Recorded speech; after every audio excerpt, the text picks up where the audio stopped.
What if I told you that a routine beach cleanup in Tampa almost cost me my life? What's going on, everyone? Welcome back to Phantom Whispers. I'm Dewey, and tonight's story will make you think twice about trusting strangers on isolated beaches. I was 23, fresh out of college, and volunteering with the Tampa Bay Marine Conservation Group. Every Saturday morning, we'd hit different stretches of coastline to collect trash and document marine debris. I'd been doing this for 6 months, and it felt like the most peaceful way to start my weekends. The repetitive motion of picking up bottle caps and cigarette butts, the sound of waves, the satisfaction of leaving a beach cleaner than I found it. It was therapeutic. That particular Saturday in March, I was assigned to a remote section of beach near Apollo Beach. It wasn't technically off limits, but it was far enough from the main public areas that most volunteers avoided it. The coordinator mentioned they'd received reports of significant debris washing up after the recent storms, so someone needed to assess the damage. I volunteered immediately. I liked the solitude of working alone, and the idea of tackling a challenging cleanup appealed to me. I had all my usual safety gear: work gloves, a grabber tool, trash bags, sunscreen, and plenty of water. My phone was fully charged, and I'd texted my roommate my location like I always did. The beach access was through a small, unpaved parking area that could fit maybe 4 cars. When I arrived at 7 a.m., mine was the only vehicle there. Perfect, I thought. No crowds, no distractions, just me and the work. The debris situation was worse than I'd expected. Chunks of styrofoam, tangled fishing line, and plastic containers were scattered along a quarter-mile stretch. But what caught my attention first wasn't the trash. It was how pristine and untouched this section of beach looked, despite being so close to residential areas. The sand was fine and white, unmarked by footprints or tire tracks. It felt like discovering a hidden paradise, which made the pollution even more heartbreaking. About 30 minutes into my work, I noticed a white pickup truck pull into the parking area. A man got out, probably in his 50s, wearing a faded baseball cap and carrying what looked like metal detecting equipment. Beachcombing wasn't unusual, and I gave him a friendly wave. He waved back and headed in the opposite direction from where I was working. No big deal. An hour later, I was surprised to see him walking toward me. He'd covered a lot of ground quickly for someone who was supposed to be metal detecting. His equipment was slung over his shoulder, not in use, and he was moving with purpose rather than the slow, methodical pace of someone searching for buried treasure. "Find anything good?" he called out when he was still about 50 feet away. "Just trash," I replied, holding up a bag full of bottle caps.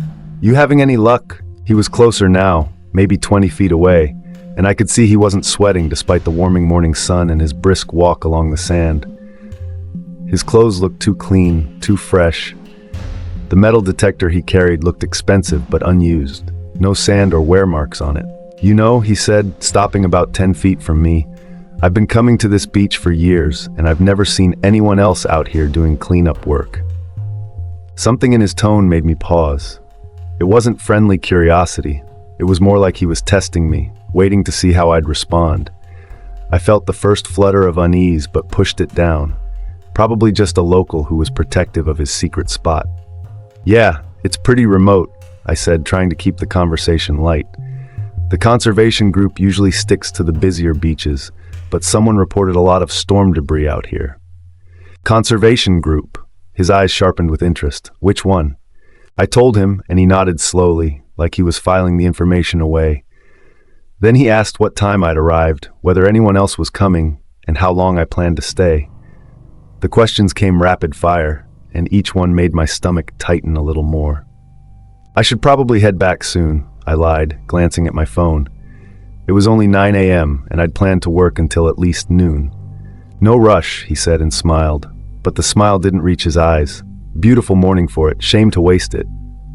That's when I noticed he'd positioned himself between me and the path back to the parking area. Not directly blocking it, but close enough that I'd have to walk uncomfortably near him to leave. My heart rate picked up, and I found myself scanning the beach for other people. There were none. No joggers, no dog walkers, no other early morning beachgoers. just endless stretches of sand and water in both directions. I tried to act normal, continuing to pick up trash while keeping him in my peripheral vision. He wasn't moving on. Instead, he'd set down his metal detector and was pretending to examine something in the sand, but I could feel his attention focused entirely on me. My phone buzzed with a text from my roommate. "How's the cleanup going?" I felt a surge of relief and quickly typed back, "Good, wrapping up soon." But when I hit send, the message failed. No signal. I checked the bars, nothing. That was impossible. I'd had full signal when I'd arrived, and I'd been texting updates to the group coordinator all morning. The man was watching me fidget with my phone. "Cell service can be spotty out here," he said conversationally. "Something about the way the land curves creates dead zones." But I distinctly remembered having signal earlier. I'd posted a photo of the sunrise to Instagram and checked the weather forecast. The realization hit me like a physical blow. He was lying. About the cell service, probably about everything else too. I looked toward the parking area and felt my blood run cold. His truck was gone. In its place was a small white sedan I didn't recognize. Either someone else had arrived, or he'd moved his vehicle. Neither possibility made sense unless he was trying to hide something. "You okay?" he asked, and there was something predatory in his voice now. "You look pale." That's when I knew with absolute certainty that I was in danger. Every instinct I'd been suppressing was screaming at me to run. But run where? The beach stretched endlessly in both directions, and he was younger and probably faster than I was. The parking area was a quarter-mile away through soft sand that would slow me down. Even if I made it to my car, what if he'd done something to it? I forced myself to smile and act casual. "Just hot," I said. "I think I'll head down to the water to cool off." The Gulf of Mexico was maybe 50 yards away, but it felt like miles. I started walking toward it, fighting the urge to look back. Behind me, I heard footsteps in the sand. He was following. When I reached the water's edge, I turned around. He was about 20 feet away, no longer pretending to be friendly. His expression was cold, calculating. In his hand was something that definitely wasn't metal detecting equipment. It looked like a zip tie. "You know," he said, his voice different now, harder, more controlled. "This really is the perfect beach for privacy. No one ever comes out here except people who are specifically looking for somewhere isolated." My mind raced through options. The water behind me was shallow for about 30 yards before dropping off to deeper channels. I was a decent swimmer, but hypothermia would be a risk in the Gulf's cooler waters. Running along the beach would be suicide. He'd catch me easily in the soft sand. Fighting was out of the question. He was bigger and clearly had experience with whatever this was. But then I remembered something from my marine conservation training.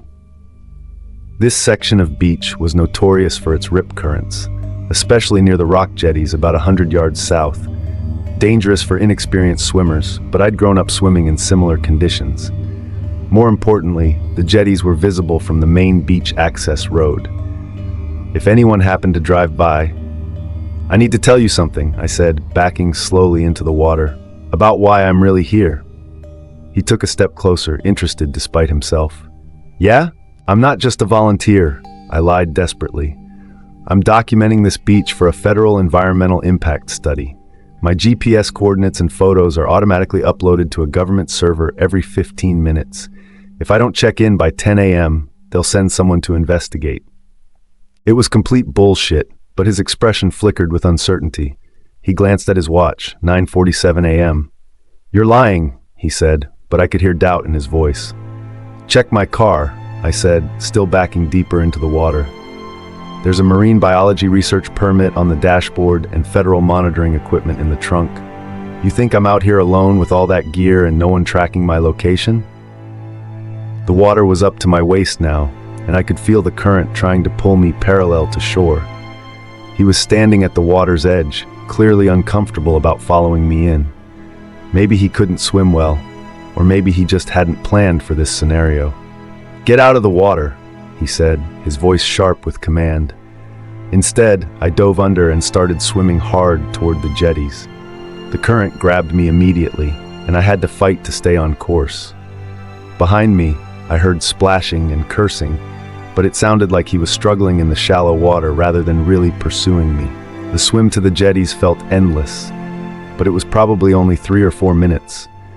By the time I hauled myself up onto the rocks, I was shaking from cold and adrenaline. I looked back toward the beach and saw him standing at the water's edge, staring at me. For a moment, we just watched each other across the distance. Then he turned and started walking quickly back toward the parking area. I climbed higher on the jetties and pulled out my phone. Miraculously, I had signal again. Not strong, but enough. I called 911 with numb, shaking fingers. While I waited for the police, I watched the parking area through binoculars I kept in my cleanup kit. The white sedan was gone within minutes of my call. The responding officers were professional but clearly skeptical. No crime had technically been committed, and I had no proof of the man's intentions beyond his weird behavior and the zip tie which had disappeared with him. They took my statement and promised to increase patrols in the area, but I could tell they thought I'd overreacted to an awkward social encounter. 3 weeks later, a woman jogging on a beach about 10 miles south was approached by a man matching my description. She trusted her instincts, ran to a group of other people, and called police. This time they caught him.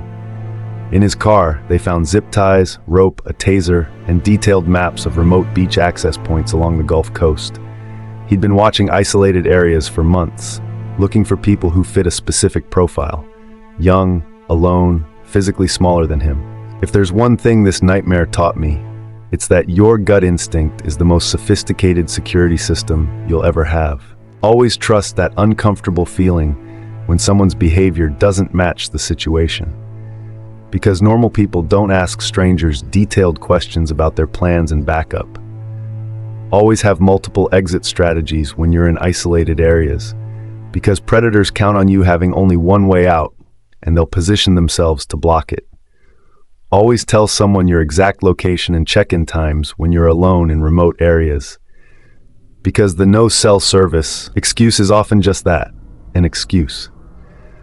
Always carry something that can serve as a weapon or distraction, because even pepper spray or an air horn can buy you the few seconds you need to escape. Use this whenever you're somewhere isolated, whether it's for work, recreation, or volunteer activities. I never found out how he'd blocked my cell signal or whether he'd tampered with my car. But I know if I hadn't trusted my instincts and made that desperate swim to the jetties, I wouldn't be here today. The scariest part isn't what happened, it's how easily it could happen to you. That perfect, isolated beach you love might be perfect for all the wrong reasons.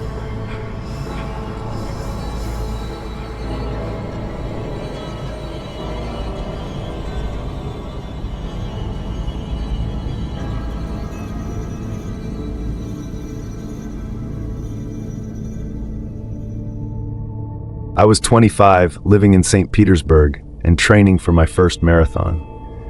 Running had become my escape from the stress of my marketing job, and I developed a routine of hitting the beach around sunset when the crowds thinned out and the temperature dropped.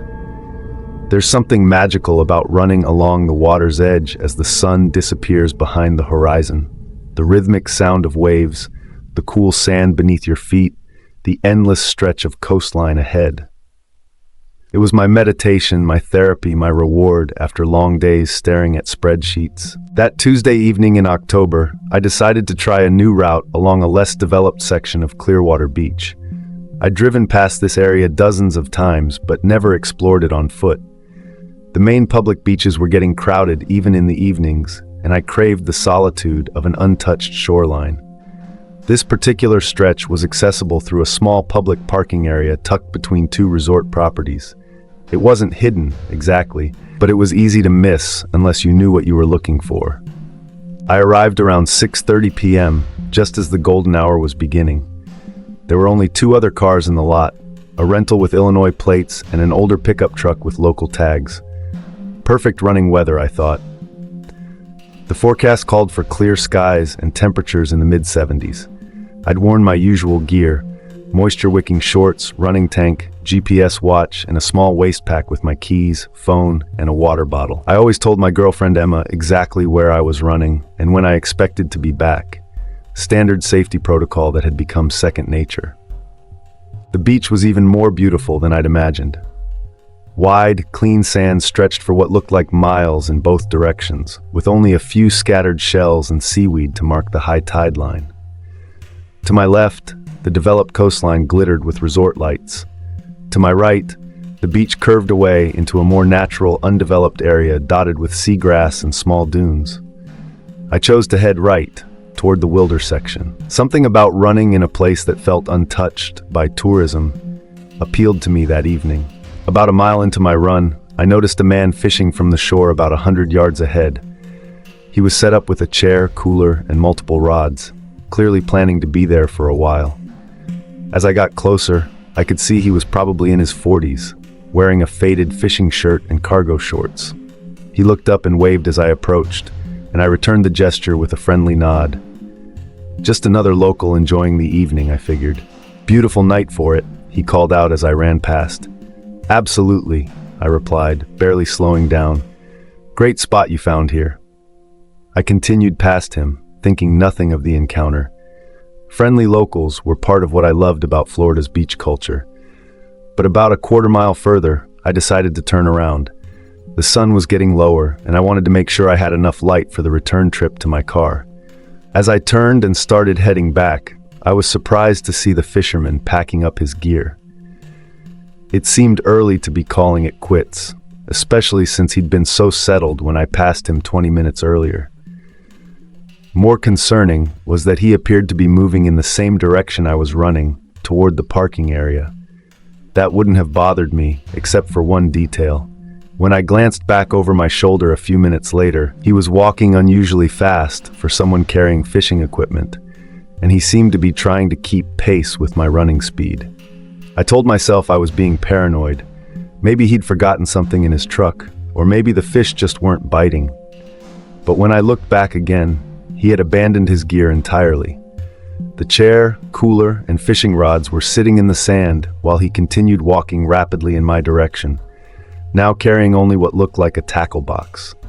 My pace unconsciously quickened. The logical part of my brain tried to rationalize what I was seeing, but every instinct honed by years of city living was telling me something was wrong. The beach that had felt peaceful and secluded minutes earlier now felt isolated and vulnerable. I realized I hadn't seen another person since starting my run, and the parking area was still at least a mile away. I pulled out my phone to check the time and maybe send Emma a quick text, but there was no signal. That was impossible. I'd had full bars when I'd started running, and had even posted a sunset photo to my Instagram story. This section of beach was developed enough that cell towers shouldn't be an issue. I tried moving closer to the water, then further inland, but nothing. My phone showed no service at all. Behind me, the man had closed the distance significantly. He was no longer just walking fast, he was jogging, and he was gaining ground.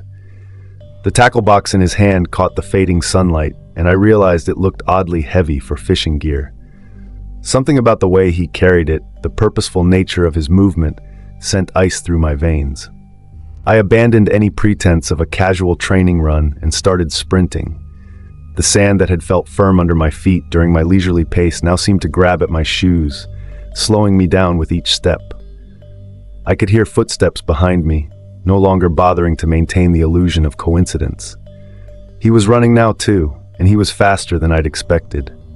My mind raced through possibilities as my legs churned through the sand. The parking area was still too far away, and even if I reached my car, what if he'd done something to it? The developed resort area to my left was across a stretch of deep, soft sand that would slow me down even more.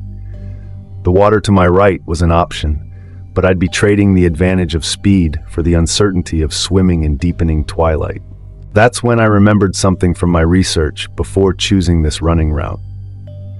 This section of beach was known for its sea turtle nesting sites, which meant it was regularly patrolled by wildlife officers and volunteers during nesting season. October was late in the season, but there might still be patrols. More importantly, I remembered seeing signs about emergency call boxes placed along this stretch of coastline for exactly this type of situation. I started scanning the dune line frantically as I ran, searching for the distinctive blue and white signs that marked emergency stations. Behind me, the footsteps were getting closer, and I could hear heavy breathing that wasn't entirely from exertion. There was something predatory about the sound, something that made my skin crawl. Finally, about 50 yards ahead, I spotted what I was looking for. An emergency call box mounted on a weathered post near the dune line. But reaching it would mean veering away from the water and the firmer sand, essentially running directly toward the area where my pursuer could cut me off.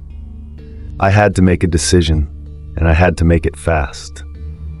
The footsteps behind me were close enough now that I could hear the distinctive squeak of athletic shoes in sand.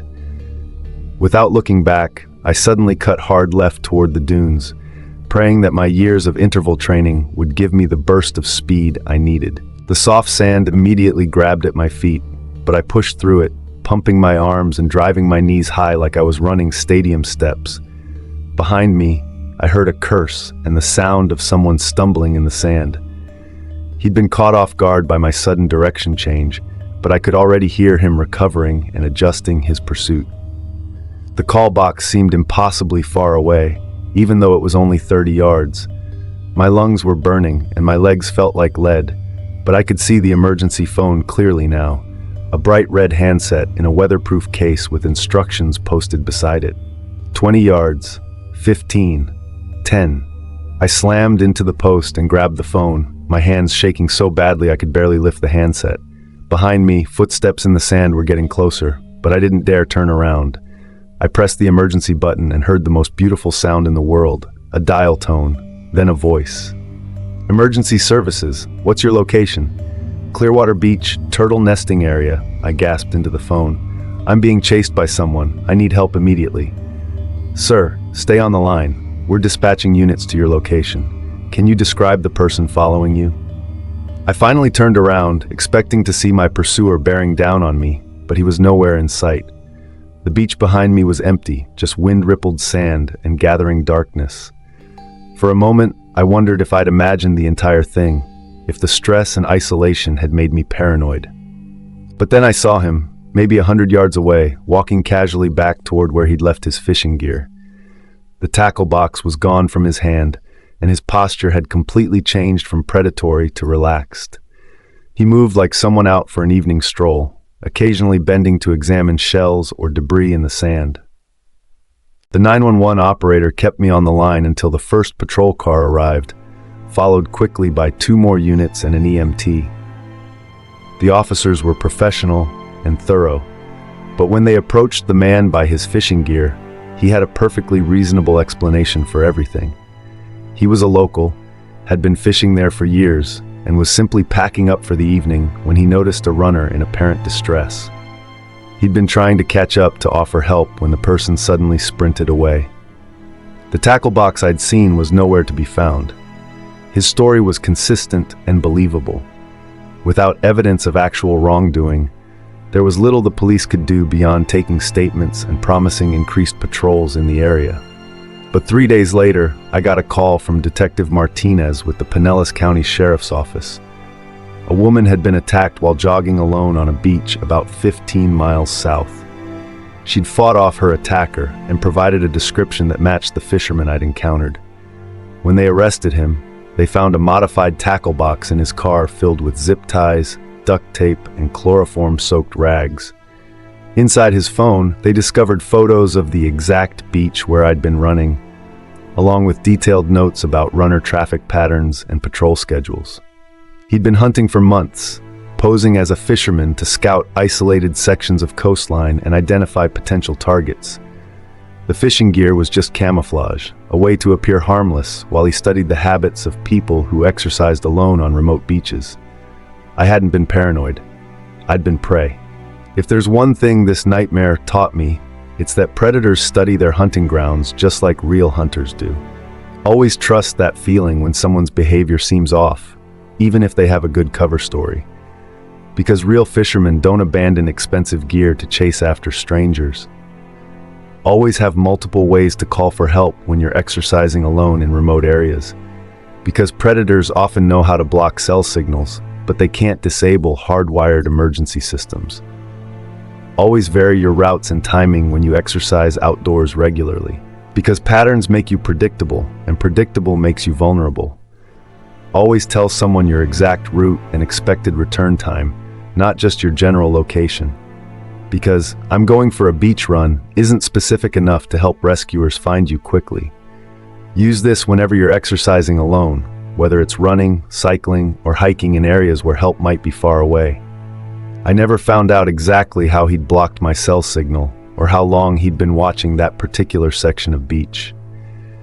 But I know if I hadn't trusted my instincts and made that desperate sprint to the emergency call box, I wouldn't be here today. The scariest part isn't what happened, it's how perfectly he'd disguised himself as just another harmless local enjoying the beach. That friendly fisherman you see every evening might not be there for the fish.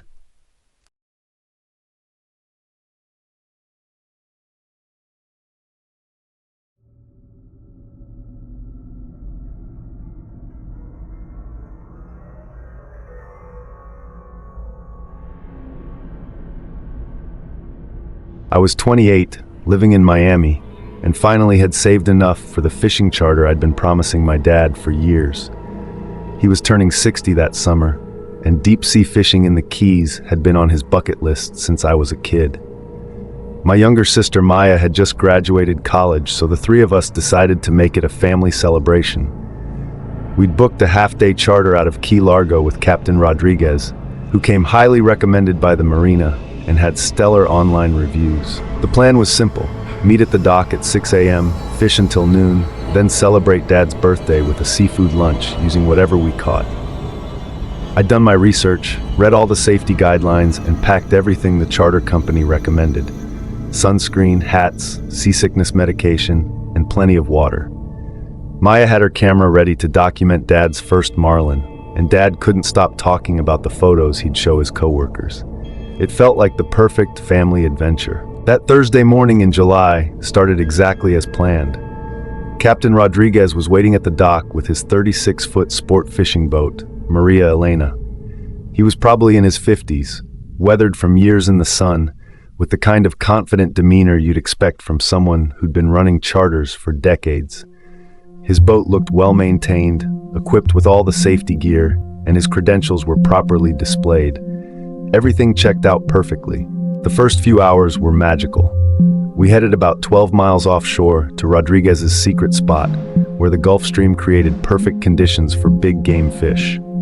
Dad caught his first mahi-mahi within an hour, Maya landed a decent-sized grouper, and even I managed to hook a small sailfish that we released. The sun was shining, the water was calm, and Dad kept saying it was the best birthday he'd ever had. Rodriguez was the perfect guide, knowledgeable, patient, and full of stories about his 30 years of charter fishing. Around 10 a.m., the engine started making a strange noise. Rodriguez frowned and checked the gauges, then announced we had a problem with the cooling system. Nothing dangerous, he assured us, but we'd need to head back early to avoid damaging the engine. Disappointing, but these things happen. We started reeling in our lines and securing the gear for the trip back to shore. That's when Rodriguez mentioned that his backup engine was also acting up, and we might need assistance getting back to port. He radioed the Coast Guard to report our situation and position, which seemed like exactly the right protocol. Within 20 minutes, another boat appeared on the horizon, heading directly toward us. "Lucky break," Rodriguez said, pointing to the approaching vessel. "That's Captain Santos from the marina. He must have heard the radio call and come to help." The boat that pulled alongside us was smaller than ours, maybe 28 feet, with 2 men aboard. The one who introduced himself as Santos looked to be in his 40s, clean-cut, wearing a captain's hat and polo shirt that screamed, "Professional charter operator." His companion was younger, maybe mid-20s, and stayed mostly quiet while Santos did the talking. "Heard you folks had some engine trouble," Santos said with a friendly smile. "Happy to give you a tow back to the marina." Rodriguez seemed relieved and grateful. They discussed the best way to set up the tow, debating whether to use our lines or theirs, and finally decided that Santos's boat had better towing equipment. The plan was for Rodriguez to stay with his boat while Santos transferred us to his vessel for the ride back. "Standard procedure," Santos explained, to keep weight distributed properly during the tow. Maya was excited about riding in a different boat, and Dad was just grateful that his birthday fishing trip wouldn't end with us floating dead in the water for hours. I felt good about the professionalism both captains showed. They clearly knew what they were doing. But as we prepared to transfer boats, I noticed something that didn't quite fit. Santos' boat looked clean and well-maintained, but it didn't have the lived-in feel of a working charter vessel. No scuff marks from fighting fish, no permanent tackle storage, no customer photos or testimonials visible anywhere. More concerning, his boat didn't display any charter license numbers or Coast Guard documentation that I could see. "Hey Santos," I called out as we prepared to climb aboard. "What's your charter company called? I might want to book with you next time we're down here." There was just a split-second hesitation before he answered, "Keys Adventure Charters." But something in his tone didn't sound natural, like he'd had to think about it. Rodriguez helped Maya transfer first, then Dad, and finally me. As soon as we were all aboard Santos's boat, I noticed the younger man immediately moved to the controls while Santos began untying the lines connecting us to Rodriguez's vessel. "Wait," I said, "aren't you going to tow Captain Rodriguez back too?" "He'll be fine," Santos replied. "Coast Guard is sending a proper towboat for him. We're just getting you folks back safely." But that didn't make sense. If the Coast Guard was already dispatching help, why had Santos come at all? And why separate us from our original captain? I looked back at Rodriguez, expecting him to explain the plan, but his expression had changed completely. The confident, friendly charter captain was gone, replaced by someone who looked worried and confused. "Actually," Rodriguez called out, "maybe we should all stick together until—" Santos's engine roared to life, cutting off Rodriguez's words. We began pulling away from the disabled boat much faster than necessary for a routine rescue operation. Maya grabbed my arm, finally sensing that something was wrong. "Dad," she whispered, "this doesn't feel right." That's when I noticed our phones had no signal, despite being in waters where we'd had coverage all morning. Santos caught me checking my phone and smiled, but it wasn't the reassuring expression of a helpful captain anymore. "Service gets spotty out here," he said. "Don't worry, we'll have you back to shore in no time." But we weren't heading toward Key Largo. I'd been watching our wake and the position of the sun all morning, and I was certain we were traveling in the wrong direction. When I pointed this out, Santos claimed he was taking us to a closer marina to save time, but the coastline ahead looked nothing like the developed areas around Key Largo. The younger man at the controls kept glancing back at us with an expression I didn't like. He hadn't said a single word since we'd boarded, and there was something predatory about the way he watched Maya. My sister had noticed it too, and had moved closer to Dad and me. "Santos," I said, trying to keep my voice casual, "I think there's been a misunderstanding. We really need to get back to the original marina. That's where our car is parked." "Don't worry about it," he replied, and this time there was no pretense of friendliness. "We're gonna take real good care of you folks." That's when Dad stepped forward, and I could see he'd reached the same conclusion I had. "Turn this boat around right now," he said in the voice he'd used when Maya and I were kids and had crossed a line. Santos laughed. "Or what, old man?" The younger man cut the engine, and suddenly the only sound was water lapping against the hull. We were maybe 15 miles from shore, completely alone on the open ocean, with two men who clearly had no intention of taking us safely back to port. "Here's how this is going to work," Santos said, pulling out what looked like a marine flare gun but modified in some way. "You're going to sit down, shut up, and do exactly what we tell you. Try anything heroic, and this family reunion is going to end very badly." My mind raced through our options. The water was too far from shore to swim, and even if we could make it, the current would carry us further out to sea. Fighting two men on their own boat seemed like suicide, especially with Maya's safety to consider. But complying with whatever they had planned clearly wasn't an option either. That's when I remembered something from the Coast Guard safety briefing we'd attended before booking the charter. Every legitimate charter boat was required to carry an emergency position indicating radio beacon, an EPRB, that would automatically signal our location to rescue services if activated. I started scanning the boat for the distinctive orange and black device while trying to keep Santos talking. "What do you want? Money?" We can give you everything we have." "This isn't about money," he said, and the way he looked at Maya made my stomach turn. "This is about opportunity. You folks just happened to be in the right place at the right time." The eporb was mounted near the stern, maybe 6 feet away from where I stood. But getting to it would mean moving past Santos, and I needed a distraction. Dad must have been thinking the same thing, because he suddenly lurched forward, pretending to lose his balance as the boat rocked. "Whoa," he said loudly, grabbing Santos's arm to steady himself. "Sorry, sea legs aren't what they used to be." In that moment of distraction, I lunged for the eporb and activated it with one quick motion. The device immediately began transmitting our GPS coordinates to Coast Guard emergency frequencies. Santos spun around and realized what I'd done, his face contorting with rage. "You stupid," he started to say, raising the flare gun. But Dad wasn't done. Despite being 60 years old, he tackled Santos with the determination of a man protecting his family. They went down hard on the deck, and the flare gun skittered across the fiberglass.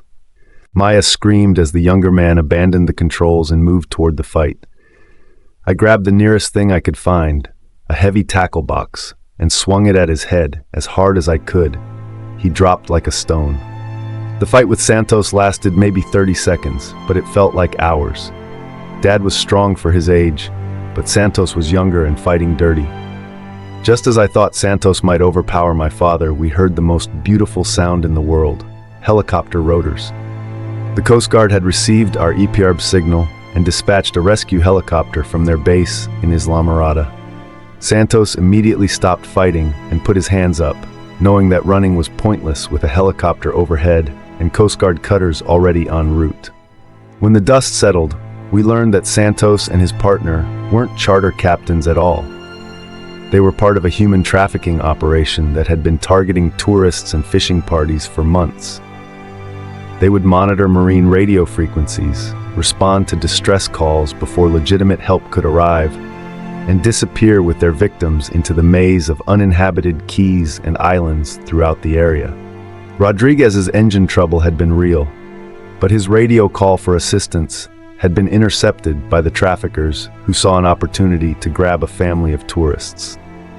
If I hadn't activated that eporb, we would have vanished into the same network that had already claimed at least 6 other families over the past year. If there's one thing this nightmare taught me, it's that predators often pose as rescuers because people are most vulnerable when they need help. Always verify the credentials of anyone offering assistance on the water, even if they seem professional. Because real charter captains don't separate families from their original boats without clear documentation. Always know where the emergency equipment is located on any boat you board. Because that eporb device might be the only thing standing between you and disappearing forever. Always trust your instincts when something doesn't feel right, even during a rescue situation. Because legitimate rescuers welcome questions and transparency about their plans and procedures. Always stay together as a group when accepting help from strangers in remote locations, because predators rely on dividing and isolating their targets to maintain control. Use this whenever you're boating, fishing, or participating in any water activities where help might come from unexpected sources. I never found out how many other families might have fallen victim to this operation if we hadn't fought back. But I know if I hadn't trusted my instincts about those missing charter credentials and acted on them when I had the chance, Dad's 60th birthday would have been the last one we ever celebrated together. The scariest part isn't what happened, it's how perfectly they disguised themselves as helpful fellow mariners. That rescue boat heading your way might not be coming to save you. Have you experienced something similar on the water? What would you have done? Drop your thoughts below, smash that like button, and subscribe to Phantom Whispers with notifications on. Stay safe, Phantom Whispers family.